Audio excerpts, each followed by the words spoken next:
আপনি কি আমারে সামনে আগাই দিতে পারবেন? সেটা নালে বুঝলাম, কিন্তু আপনি এত রাত্রে এনে কি করেন? আমি এই জায়গায় একজনের অপেক্ষা করতেছিলাম। মানে?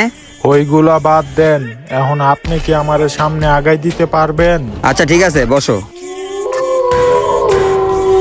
আচ্ছা, আপনি তো কইলেন না আপনি এখানে এত রাত্রে কি করতেছিলেন?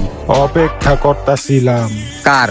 আমার বউয়ের। ও আচ্ছা, আপনার বউ মনে হয় মরে গেছে কানা? বউ মরে নাই, মরছি আমি। ও আচ্ছা, আমার পাগল পাইছ? তার মানে তুই মরে গেছিস গা? তার মানে কি তুই ভূত? আমি ভূত। আচ্ছা যা, ঠিক আছে, তুই ভূত, তুই গায়েব হয়ে দেখা। কে কইছে ভূত গায়েব হয়?